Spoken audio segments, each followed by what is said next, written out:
I met these amazing souls all the way from Netherlands, and they're here. I've learned a lot in less than an hour. In fact, what I've learned, I need to put into use.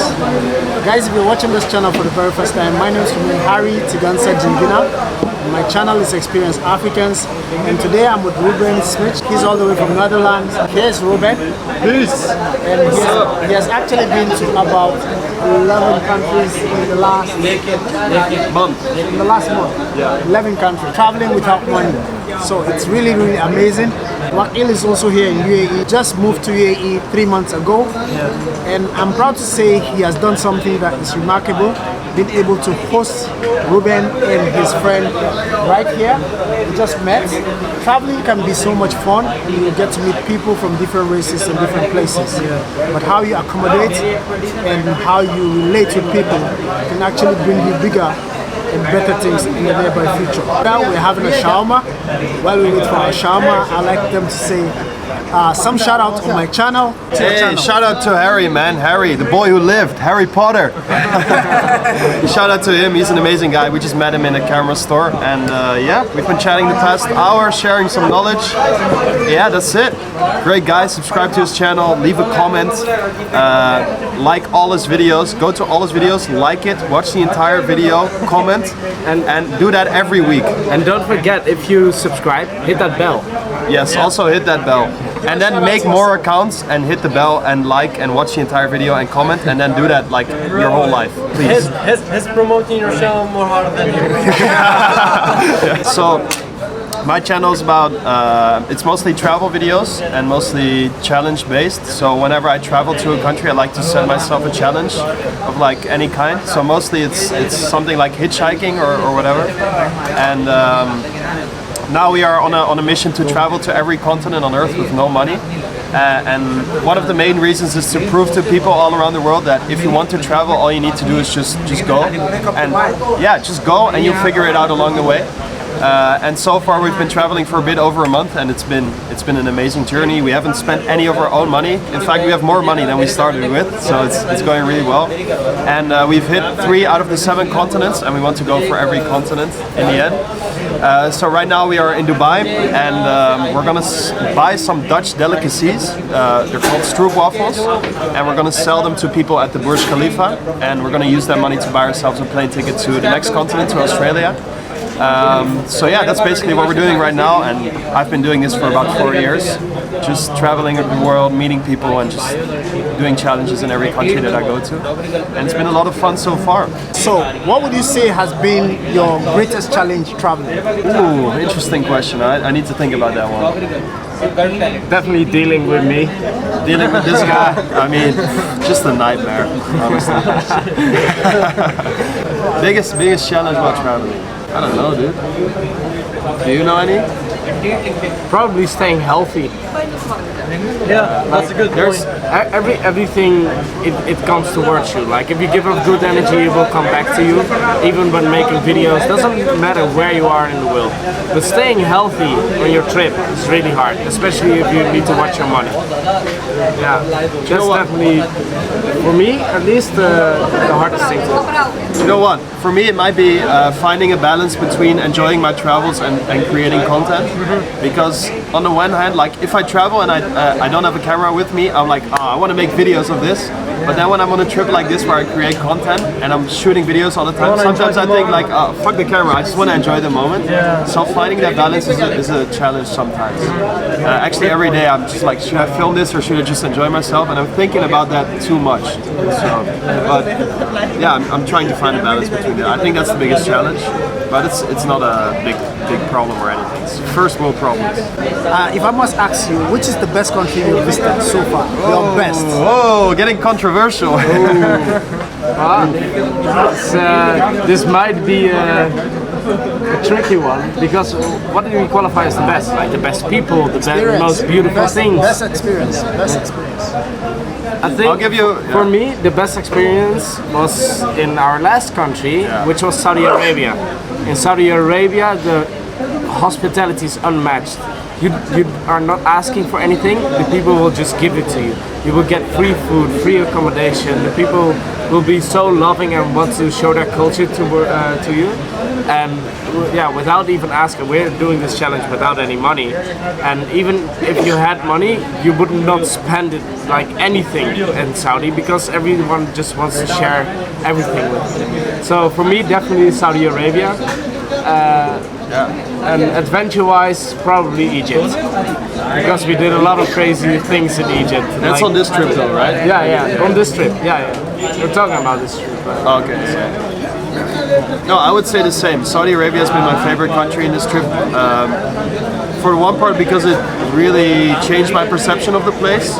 Like I had a certain idea of what Saudi Arabia was, and that really got challenged when I got there. And also what we got told in the West, like in the West we got told, yeah, Saudi Arabia is bad, it doesn't, how do you say it? It's against human rights and this and that, but when you come there, it's completely different. Like, it's so far away from you. They want you to think that way, but once you go there yourself and you see the things for yourself, you speak to the people, then your perception of the place will change instantly.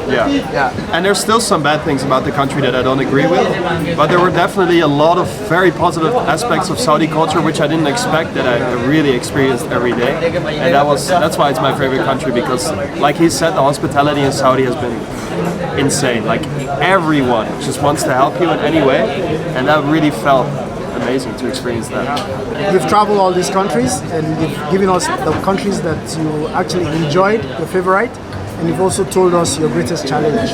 Which is the most difficult country that you have visited? Accessing visa or accessing the country, which is the most difficult that you have visited so far? I'm gonna be honest, man, we're so privileged with our Dutch passport, so we haven't had any visa issues or entrance issues anywhere. At least I haven't, I don't think you have either. Like every country I've traveled to so far, either I didn't need a visa or I just applied for the visa and got it. So yeah. So what about arriving in Africa? You've been to Africa. Yeah. You were born in Africa, right? So in Africa, which of the countries in Africa have you had any slight difficulty accessing? Amongst the countries you visited in Africa? None. That's nice. That's nice. So your advice to anybody who would want to take on this journey of traveling without money, what would be your advice? Just do it. Yeah, just don't think about it too much. I would suggest going with a friend, someone you can trust, someone that you can rely on, and just go and see for yourself. Try to meet as much people as possible, and watch out for yourself. Don't do anything stupid. Just a bit stupid. It's doable, and don't put yourself into unnecessary danger. Yeah, my advice would be the biggest step is to just go, because there's all these questions like, okay, what am I going to eat? Where am I going to sleep? All that is playing in your mind. And the biggest step is to just go and figure it out along the way and trust that you'll figure it out. Yeah. So that's the biggest step. And also I would say once you're actually on the trip, talk to a lot of people, because once you tell them about what you're doing, you're traveling with no money, 90% of the people will be like, oh, that's amazing, how can I help you? Literally, like so many people, once you tell them what you're doing, they want to help you in any way. And that's the key to surviving with no money, because people will give you food, they will host you. So talk to a lot of people. Give off positive energy. If you give off that positive energy, it will come back to you. You're practically saying that people can actually survive with or without money. Value we put on money is rather unnecessary. That people in this world can survive even without money. Because you've traveled 11 countries and you've been able to do this without money. So we should give more value to humanity than we give to material things. This is what you're practically saying in your. And I also want to say that we realize that we are very privileged in a way, because they're like the Dutch passport is one of the strongest passports in the world, so we can apply for a lot of visas and just get it instantly. And it's also I do think that because we are white, we have a bit more privilege than the average person on this earth, because like in Saudi, people just saw our white faces in like the traditional outfits and they want to help us out a lot more. So I do think we're privileged in a lot of ways, and it's not possible for everyone on this world to travel the world as easily as we do with no money. But I do think that everyone can at least try to make a step and try to get as far as they can. the majority of the people are good people and actually want to help you, want to share love. So the most important thing is give off positive energy, be kind, and just be open to new situations. And when you ask people for stuff like food or shelter, just go up with like the biggest smile you can imagine and just try to give off positive energy, so you don't look like a beggar, but you look like someone who's actually on a journey to explore the world. And So have you ever asked somebody for a favor and definitely. somebody turns you down? How do you respond to that when people well, look down on you? if we say to 100 people what we're doing, 5 of them are gonna say that's impossible and be very negative. Why should we listen to those 5 people when the 95 people are saying this is amazing, keep on going, you can do it. So again, the majority of the people are good people, are helpful people, and if you stay positive, it will actually be doable. And it really helps that we're together as well. So when we do encounter a person like that, we just laugh and it's funny. Because we know better. Like we've made it to Dubai, without. There we go. Yay, food. All right, so our food just arrived and we're here. And this is the host. How would you say has been your relationship with them since you met them? So to be honest, the first thing that made me talk with them is the camera, right? Yeah. I was going back home and they are just sitting next to my tower. Okay. And I was like, oh, that's camera guys, a vlogger. And I said, I said, are you guys leaving? Because I saw the bags, I thought they are leaving. But they're waiting for a friend. So I went back upstairs. And then I was like, damn, these people are here, they don't have any place to go, they don't have food. So I actually think in my head and just went down again. And then when I decided to help them. Yeah. So how has your relationship been with them since? It's good since it was one of my dreams. I don't consider myself to have... I do have the courage to do that, but my nature of business doesn't allow me to do that. Like, I cannot live with that uncertainty because I have a lot of responsibility. I wish that I don't, but when I see someone that doing the same thing that I love to do, like, I felt so happy and I felt inspired by them. I would love one day I should be able to do it. At least for a year. I heard so many people do a gap year, and they kind of like experience that. So now I'm considering that. Let's go. Yeah, I'm also looking forward to start my own journey. I'll definitely be doing it myself. I'll try it out to travel to the next Emirates, because I'll try with a step at a time. So I'll go to one Emirate without money and see how it happens and how I will be able to survive. And then from there, maybe we'll travel other countries. Thank you so much for watching. I do appreciate all of you for staying tuned to the end of this video. If you want to see more videos, make sure you subscribe,